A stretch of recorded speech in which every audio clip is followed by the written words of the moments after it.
কার্তিক পাল তিনি কি বলছেন ইলেকশন কমিশনের ভূমিকা নিয়ে? আজ কার্তিক পাল কতটা খুশি?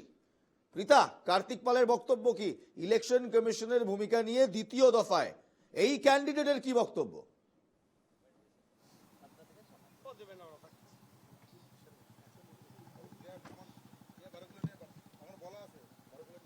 একদম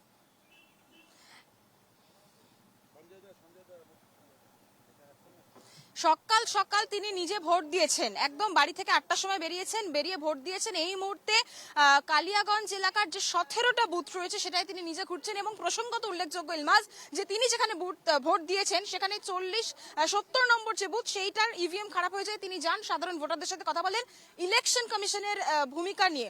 এই মুহূর্তে আপনার কি বক্তব্য? আপনি কি খুশি? দেখুন, ইলেকশন কমিশনের যে প্রবলেমটা রয়েছে, আমরা বেশিরভাগ জায়গায় কমপ্লেন পাচ্ছি যে ইভিএম গুলো খারাপ হয়ে রয়েছে।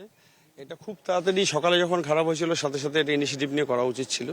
যাক, মোটামুটি সব জায়গায় চালু হয়ে গেছে এবং রোডটা প্রচণ্ড ছিল। সকালে 1 ঘন্টা ভোট হলে হয়তো অনেকটা ভোটের যারা ভোটদান করেছিলেন ভোটারদের একটু সুবিধা হতো, ঠান্ডার মধ্যে ভোটটা দিতে পারতো।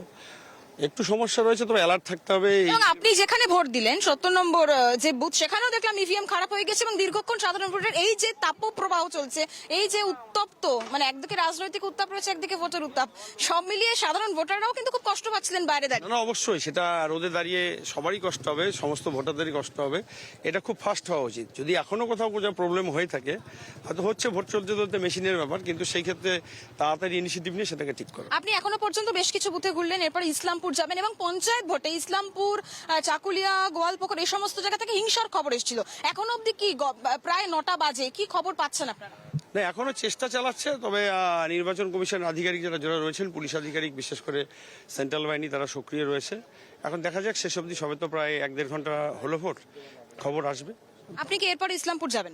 অবশ্যই আমাদের টার্গেট আগে শহরের এই 17টা ওয়ার্ড ঘুরে নেব, তারপরে যেদিকে যেদিকে যাওয়ার বেরিয়ে যাবো। আচ্ছা, রাজ্য রাজনীতিতে যিনি ভিক্টর, জোট প্রার্থী ভিক্টর বলে বেশি পরিচিত, সেটা আপনাদের ক্ষেত্রে কতটা ফ্যাক্টর হবে?